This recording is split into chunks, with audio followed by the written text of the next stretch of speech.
नमस्कार, तेजस्विनी कार्यक्रम में आप सबका स्वागत। आपके साथ मैं हूं ममता चोपड़ा और हर बार की तरह आज भी हम आपके लिए लेकर आए हैं एक खास मेहमान, एक ऐसी मेहमान जिनकी आवाज हमारी जिंदगी को संगीत से भर देती है, जिनकी मधुर आवाज हम फिल्मों में इतने सुन चुके हैं कि हमारे जीवन को संगीतमय करने में इनका बहुत बड़ा योगदान रहा है। बचपन में छोटी उम्र से जो उन्होंने गाना शुरू किया, उसके बाद वो फिल्मों में लगातार आगे बढ़ती चली गई और सिर्फ हिंदी फिल्मों में ही नहीं बल्कि 20 से ज्यादा भाषाओं में वो गाती हैं। 2 दशक से ज्यादा का सफर वो सिने जगत में एक गायिका के तौर पर तय कर चुकी हैं और 5 बार राष्ट्रीय फिल्म पुरस्कार से नवाजी जा चुकी हैं। हमारे आज की तेजस्विनी है जानी मानी गायिका श्रेया घोषाल।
फिल्म मेरे निडल के लिए सर्वश्रेष्ठ पार्श्व गायिका का पुरस्कार प्राप्त कर रही हैं मिस श्रेया घोषाल।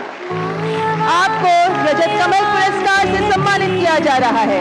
ये आपका 5वां राष्ट्रीय फिल्म पुरस्कार है। Shreya Ghoshal for giving us the melodious expression about the magic of love and longing through this film.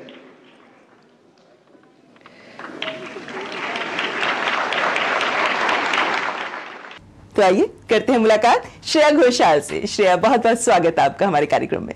Thank you so much. बहुत बहुत अच्छा लग रहा है आपसे मिलके और आपसे बात करते हुए। और सबसे पहले आपको बहुत बहुत बधाई, मतलब 5वां राष्ट्रीय फिल्म पुरस्कार।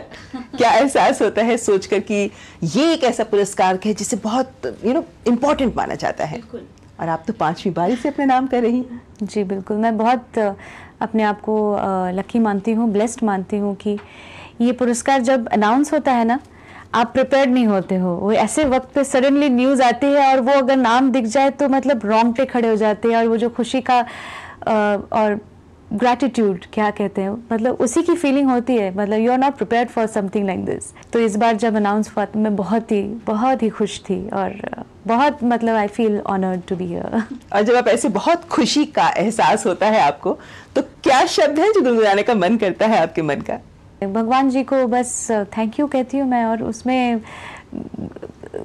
तो फिर भजन गाने पड़ेंगे पर बस बहुत बहुत एक तो क्या होता है, ये खुशी जस्ट मेरी नहीं है, मेरी पूरी फैमिली की होती है। मेरे साथ जितने लोग हैं जुड़े हुए हैं, सबसे पहले जो मुस्कान और जो फीलिंग ऑफ हैप्पीनेस वो मेरे माँ बाप के चेहरों पे दिखती है ना, तो मुझे बहुत अच्छा लगता है। आपके लिए एक बात जो मैं महसूस करती हूँ, ये कि जब आप म्यूज़िक इंडस्ट्री में आई, जब आपने फिल्मी दुनिया में गायिका के तौर पे कदम रखा, मतलब आते ही धमाका कर दिया आपने ना। 2023 चल रहा है, 2003 आपको पहला राष्ट्रीय फिल्म पुरस्कार मिला था देवदास फिल्म के लिए।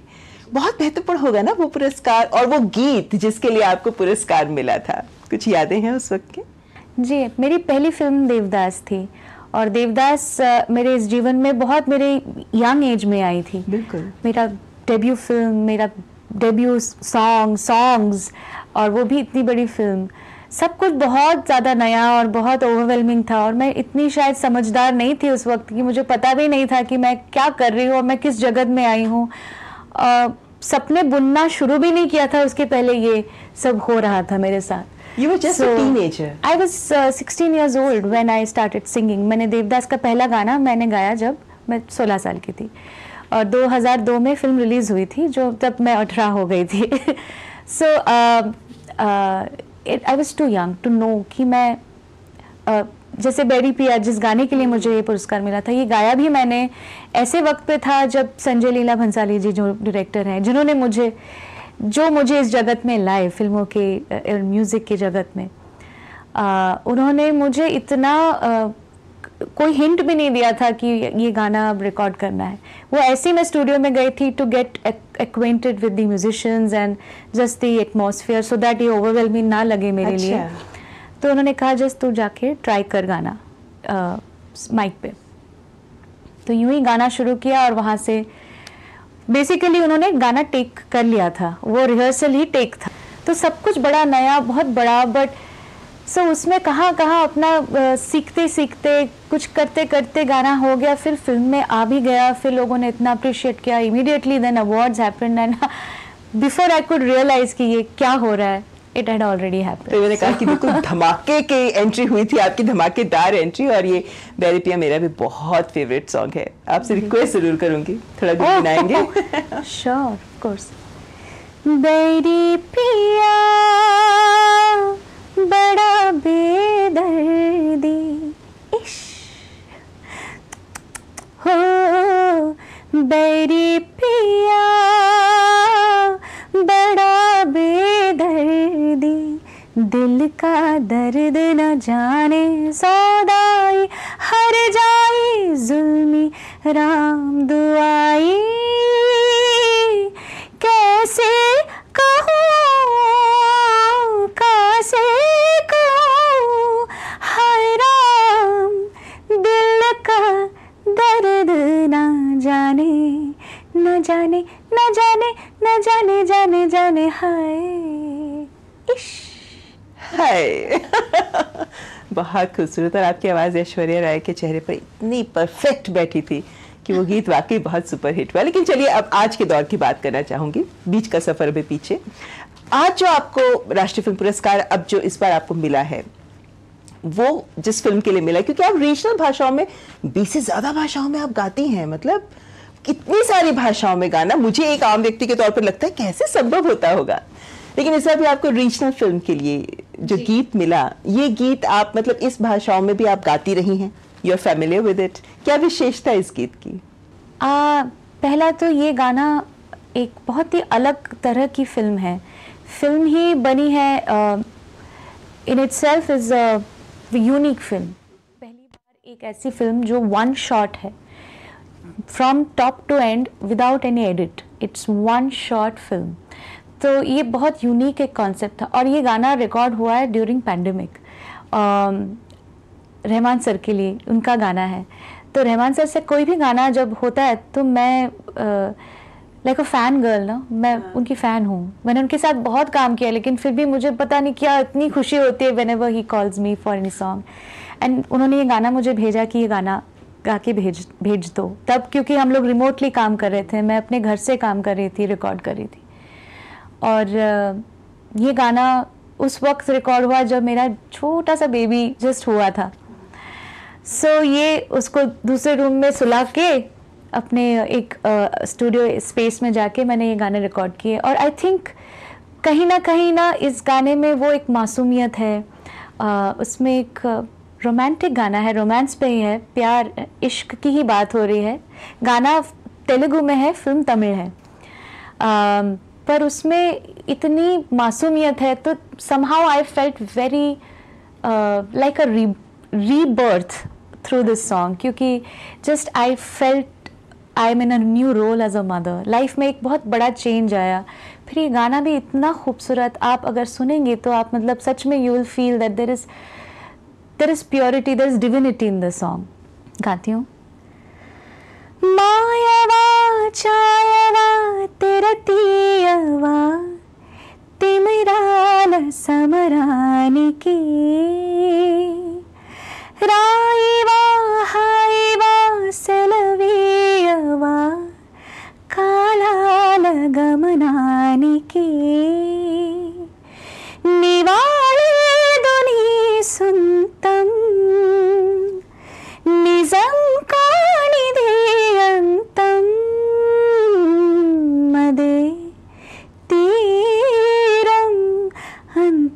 దూరము ప్రేమిగా ప్రేమిగా ప్రేమిగా మాయవా ఛాయవా తెరతీయవా తిమిరాల సమరానికి। वाकई बहुत मीठा और आपकी आवाज़ के साथ ये और मिठास बढ़ गई। बहुत मीठा गाती हैं आप श्रेया, मतलब आपके गाने सुनकर वो एक एहसास होता है कि मिठास, एक मधुरता किसे कहते हैं। जब आपने बचपन से सीखना शुरू किया, बहुत छोटी उम्र से आपने सीखना शुरू कर दिया था ना, ऐसा क्या रहा आपके संगीत को सीखने की जर्नी के दौरान जिसने आपको इतनी छोटी उम्र में इतनी शोहरत दी? वो क्या एलिमेंट्स थे? मुझे लगता है म्यूज़िक मैंने बहुत अलग अलग तरीके से सीखा है। गुरु से सीखा है, सुन के सीखा है। मेरे घर में मेरी माँ मेरी पहली गुरु हैं, जिनकी वजह से मेरे ब्लड में म्यूज़िक आया और मैंने उनके ही पहली आवाज़ सुन के, उनका ही म्यूज़िक सुन के सीखना शुरू किया। तो बहुत बचपन जी। तो कहाँ बोलते हैं, जैसे बिल्कुल जहाँ बोलना शुरू किया, आई थिंक 1.5 साल की उम्र से जो बच्चा बोलना शुरू करता है, तब से ही मैंने थोड़ा सुर लगाना शुरू कर दिया। हमेशा मेरे घर में रविंद्र संगीत, बंगाली फैमिली से हूँ, रविंद्र संगीत, देन क्लासिकल म्यूज़िक, फिर फिल्मों के गाने, फोक। मैं राजस्थान में रही हूँ 13 साल, मेरा बचपन उधर बीता है, तो फोक म्यूज़िक जहाँ जो सुनने के लिए मिला वो घर में बजता था। और जितने लोग म्यूज़िक से कहीं कोई रिलेटेड हो तो सब घर में आके वो क्या बोलते जैमिंग सेशंस होते थे। हमारा घर was a centre for cultural activities. I learnt like that. So music happened very naturally and मुझे लगता है जो एलिमेंट सबसे इम्पॉर्टेंट रहा कि मैं एक ऐसी जगह पे पली बड़ी हूँ जहाँ पे मैं सिटी में नहीं पली बड़ी हूँ। मुंबई मैं 97 में आई हूँ, सो मुझे बहुत 13 साल की उम्र में मैं मुंबई आई। उसके पहले तक मैं एक जगह रहती थी जिसका नाम है रावत भाटा, जो कोटा शहर से अबाउट 70-80 किलोमीटर दूर है। छोटा कस्बा होगा ये? छोटा, ये एक टाउनशिप है, छोटा सा township of scientist and engineers. वहाँ पे न्यूक्लियर रिएक्टर में, dad is from nuclear power corporation, is an engineer, retired ना ऑफ कोर्स।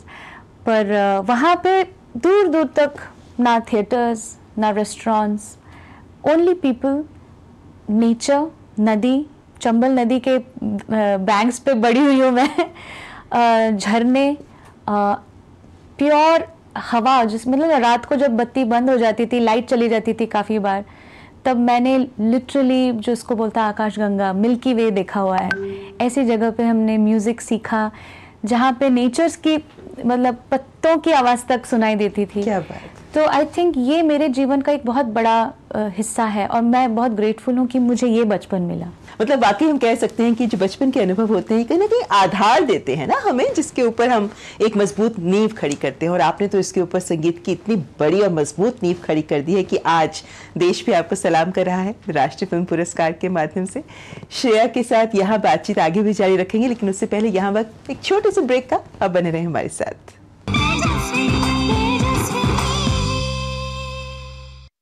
दिन भर की सुर्खियों से अलग खबरों की दुनिया और भी है। खबरें जो आपको दे नया नजरिया, खबरें जिसमें दिखे समाज की परछाई, ऐसी खबरें जो कहती हैं न्यू इंडिया की कहानी, खबरें जो है अनछुई, कुछ खट्टी कुछ मीठी, हम लाते हैं आपके लिए ढूंढकर। खबर हटकर सोमवार से शुक्रवार सिर्फ डीडी न्यूज पर।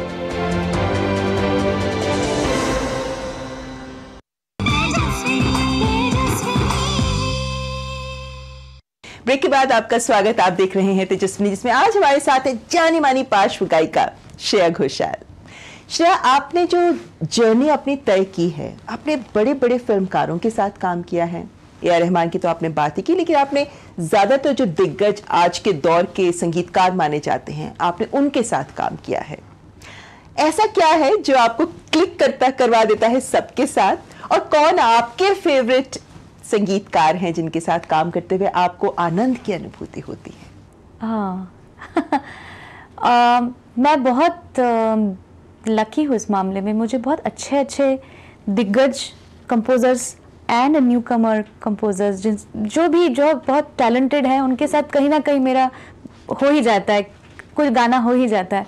सो ये जर्नी मेरे लिए बहुत स्पेशल रही। मेरे संजय लीला भंसाली जी खुद भी कंपोज़र हैं, उनके तो संगीत में मैंने बहुत गाने गाए हैं। गंगूबाई का जो गाना था जब सैयास द लेटेस्ट, पद्मावत हो या बाजीराव मस्तानी हो, पर फिर अजय अतुल जी हैं, फिर रहमान सर, इलैयाराजा सर जो इतने बड़े माइस्ट्रो हैं, फिर प्रीतम दा के साथ कितने गाने हैं, Vishal Shekhar. So from the commercial, एकदम commercial composers to the very niche composers, जैसे इवन व्हेन इन बंगाल, क्योंकि मेरी मतलब मदर टंग में मैं बहुत गाने गाती हूँ बंगाली में। इंद्रदीप दा हैं, उनके साथ मैंने बहुत काम किया। तो ये सब मेरे बहुत फेवरेट हैं और हमेशा गाने को ज़्यादा मैंने हमेशा महत्व दिया है। ये ज़रूरी नहीं है कि वो बहुत बड़ी फिल्म होनी चाहिए या बहुत बड़ा प्रोडक्शन।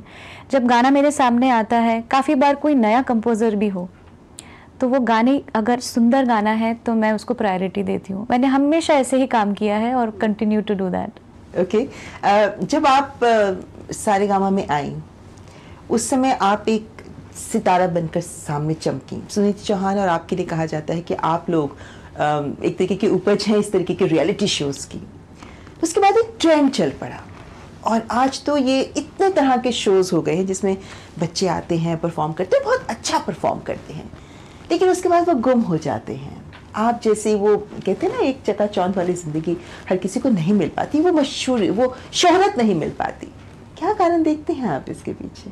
तो मुझे जहाँ तक लगता है, ये मेरा मानना है, इतने साल जो थोड़ा देख रही हूँ मैं, कि बहुत यूनिक और बहुत ऐसी आवाज़ जो कहीं और सुनी नहीं है, बहुत रेयरली आती है, हमेशा आती नहीं है, बट आ भी जाए तो उसको संभाल के चलना बहुत मुश्किल है।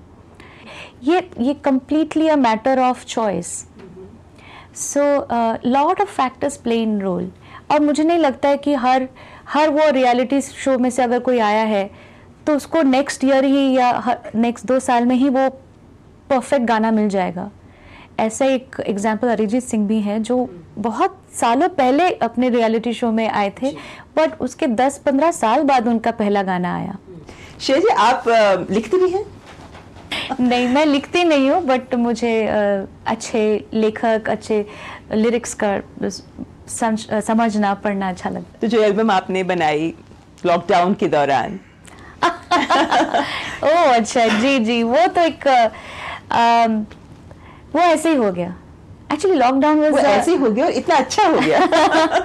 मुझे लगता है कहीं ना कहीं हर सिंगर में ना एक लेखक और एक कंपोजर छुपा होता है। वो बस मेरे भी केस में ऐसा है कि कंपोज मैं फिर भी थोड़ा बहुत करती हूँ, लिखने का मुझे कॉन्फिडेंस नहीं है। पर मुझे उस वक्त लगा कि ये थोड़ा बंदिश स्टाइल का एक गाना था, अंगना मोरे। मैंने अपने भाई के साथ ये गाना बनाया है और ड्यूरिंग दिस लॉकडाउन टाइम हम कुछ और कर नहीं रहते, बहुत टाइम था, सुकून था। और वो भी यूएस में रहता है मेरा भाई, तो रिमोट वर्किंग जिसको बोलते हैं, हमने ऐसे किया और बहुत इंटरेस्टिंग था। तो उसके आइडियाज़ होते थे और मैं उसको एक कुछ भेजती थी और उसके ऊपर वो काम करता था। सो ऐसे एक मुझे लगा कि शायद अगस्त का महीना था और बाहर थोड़े बादल छाए हुए थे और मुझे बहुत राग जो है भीम पलास, ये राग मुझे बहुत पसंद है। उस पर मुझे ऐसे कुछ ख्याल आया तो उसमें एक बंदिश मैंने यूँ ही बना दी। वो सुर बन गए तो उसके साथ थोड़े शब्द भी आ गए। ऐसे मैं अभी गाना बना है, अभी रिलीज़ करना है मुझे इसका इंतज़ार नहीं कर रहा है कि किससे लिखाऊं। तो करते करते हो गया, तो ऐसे हो गया। बट आई डोंट नो वापस होगा कि नहीं। लेकिन वो जो हुआ वो बहुत अच्छा हुआ और हमारे दर्शक भी चाहेंगे कि वो जो बहुत अच्छा हुआ वो भी सुने। तो ये गाना है मेरा, एक इंडिपेंडेंट सॉन्ग है, अंगना मोरे, मैं गाती हूँ।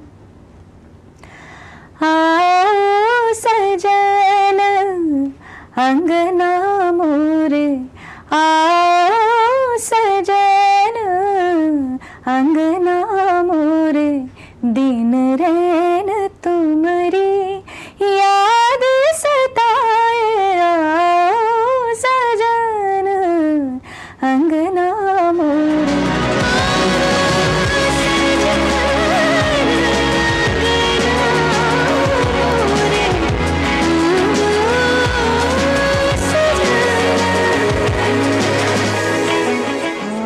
बहुत खूब। देवयान को आप क्या सुनाती हैं लोरी में? आपकी आवाज की मिठास सुन के मेरे दिमाग में जहन में अचानक देवयान का ख्याल आया। सच बात कहूँ तो देवयान बहुत वैरायटी ऑफ म्यूजिक सुनता है, बहुत चूजी है वो और थैंकफुली अच्छी टेस्ट है। तो वो जो टिपिकल लोरीज उस पर काम नहीं करती हैं, वो बहुत भजन्स या अभंग्स ये सुनता है। और मेरी मम्मी उसको बहुत अच्छे अच्छे गाने सुनाती है।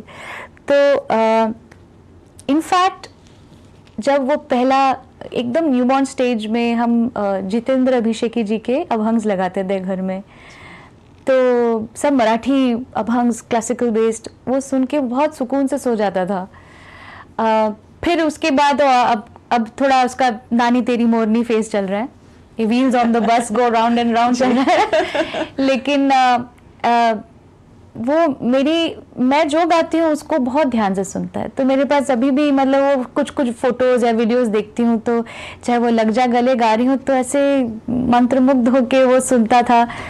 बिल्कुल 1 महीने 2 महीने का जब था तब से वो बहुत म्यूजिक से लगाव है उसको।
गाने हैं ऐसे उस दौर के जो आपको बहुत पसंद है, जिन्हें आप सुनना पसंद करते हैं? बहुत गाने हैं ऐसे तो मुझे लगता है लता जी मदन मोहन साहब के जो कॉम्बिनेशन के गाने वो बहुत मुझे पसंद है।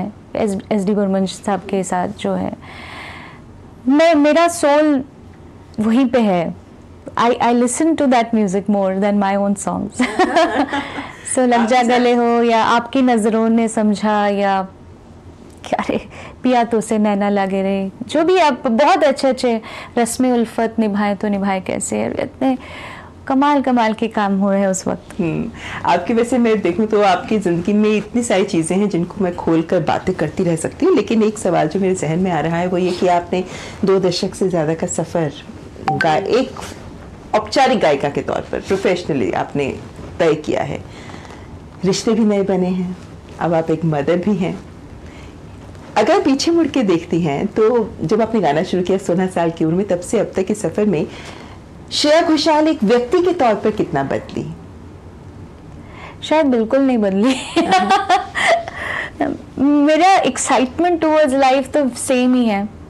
मैं सेम चीज़ों पे नर्वस होती हूँ अभी भी उतना ही डर लगता है कुछ नई चीज़ करने के पहले, और मुझे उतना ही एक्साइटमेंट होता है जब कोई अच्छा काम होता है, अच्छा नया कुछ म्यूजिक हो या तो as a person I don't think I have changed. और एक कलाकार के तौर पे बट जैसे आप कह रही जो रिश्ते हैं जो बनते हैं, आप लोगों से मिलते हैं, आप बहुत कुछ सीखते हैं। वो सीख बहुत लाइफ में मेरे को थोड़ी लोगों से जो मिली, सबसे जो डिफाइनिंग मोमेंट था वो बस माय लिटिल बेबी। अच्छा, 2 सवाल आखिर लूंगी। एक सवाल ये कि एक गायिका के तौर पे क्या सपना है आपका? मैं चाहे पास्ट की बात करें, प्रेजेंट या फ्यूचर की बात करें, जी, किसके साथ आप या किस कलाकार के साथ या किस फिल्म गीतकार के लिए आप गाना चाहती हैं, या कौन सा गीत है जो आपको लगता है कि काश मुझे मौका मिला होता और मैं ये गीत गाती? ऐसे बहुत सुंदर गाने जो मैं कभी सोचती नहीं कि मुझे गाना चाहिए होता, बिकॉज वो गाने सुंदर इसलिए हैं क्योंकि इतना खूबसूरत गाया भी गया है, तो वो मैं कभी उस डायरेक्शन में जाती नहीं हूँ। लेकिन ऐसे बहुत अच्छे कंपोजर्स हैं बहुत नया टैलेंट आज के डेट पे आ रहा है जिनके साथ मुझे काम करने का इंटरेस्ट है, and I keep doing collaborations. In fact this year has been full of lot of independent songs with new composers. जिहाले मुस्की करके एक सॉन्ग बहुत ही लोगों ने पसंद किया. At the same time there is a song called Gulli Mata which is a international collaboration with a artist of a different country altogether. सुन बेलिया एक और गाना था. सो बहुत तरह के ऐसे क्रॉस बॉर्डर कोलैबोरेशंस हो रहे हैं.